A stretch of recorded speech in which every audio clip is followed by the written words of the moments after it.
nous sommes sur le pôle jeu de rôle et je suis avec Damien qui va présenter un jeu qui est encore à 80% en stade d'écriture. C'est les Chroniques du Lac d'Or. Bonjour Damien, alors je vais te laisser présenter le background du jeu et après on va aborder un petit peu le mode de jeu. D'accord. Avant tout, c'est un jeu qui se joue essentiellement avec des animaux anthropomorphes. Et il n'y a pas d'humains dans cet univers. Un tout petit peu, même beaucoup médiéval fantastique avec un tout petit peu de magie, un tout petit peu de technologie. Le background, en fait, on est sur, il y a 200 ans, un personnage principal qui est un lion qui va venir aider le peuple en entier sur un plan qui va se dérouler sur 20 ans. Le plan réussit, mais malheureusement, donc l'empereur dragon, qui est le méchant principal,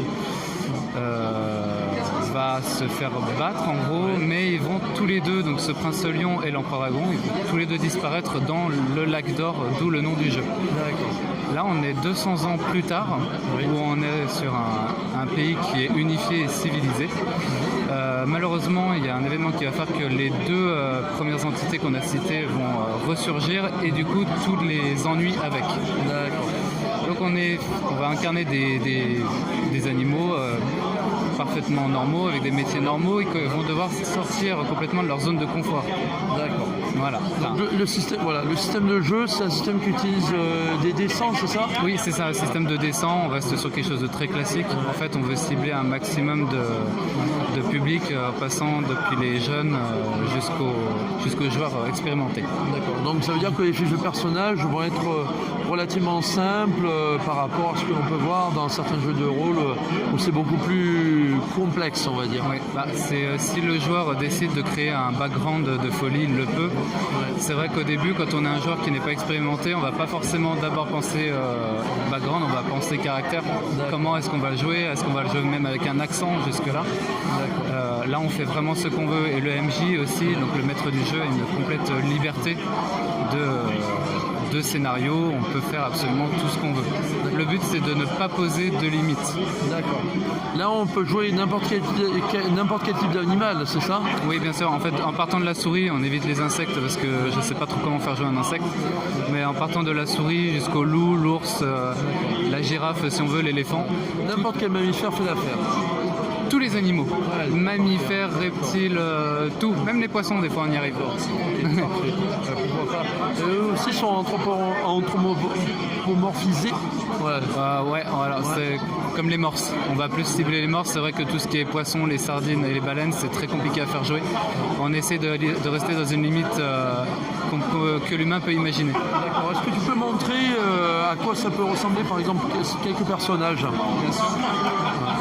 Donc le personnage principal s'appelle Enor, donc là il est en noir et blanc parce que la finalisation de couleurs est sur ordinateur. L'empereur dragon qui est ici. Et après, si je peux montrer quelques personnages principaux, donc voilà par exemple une petite souris guerrière en couleur. Ça nous donne un peu un ordre d'idée de l'univers du jeu. Là, pour le moment, on est à 80% d'écriture, comme je disais. Les dessins, c'est pas toi qui les as fait, c'est ça? Non, c'est Virginie Gomez, ma chérie. D'accord. Voilà. Et je travaille aussi avec une co-auteure qui m'aide à toute l'écriture. D'accord. Parce que sinon, tout seul, c'est trop compliqué. Donc, c'est un travail d'équipe à 3. Tout à fait. Là, le projet à terme de ce jeu, c'est de faire quoi, en fait? Avant tout, c'est d'éditer avec Posidonia Édition la version papier, en passant par un crowdfunding qui va se dérouler normalement cette année. D'accord. Ensuite, nous, on veut transmédiatiser vraiment l'univers, c'est-à-dire qu'on veut passer par une série audio aussi, un roman illustré, un autre jeu de dés à part qu'on peut jouer avec ou sans le jeu de rôle.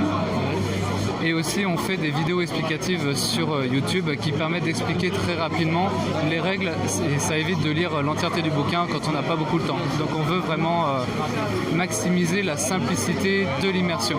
D'accord, bon ben écoute, on attend de voir un petit peu quand est-ce qu'il y aura cette campagne et puis on te souhaite bonne chance pour la campagne. Ben, merci beaucoup et bonne chance à vous aussi, bon courage. Bonne chance à ce projet qui est, ma foi, fort original. Merci beaucoup.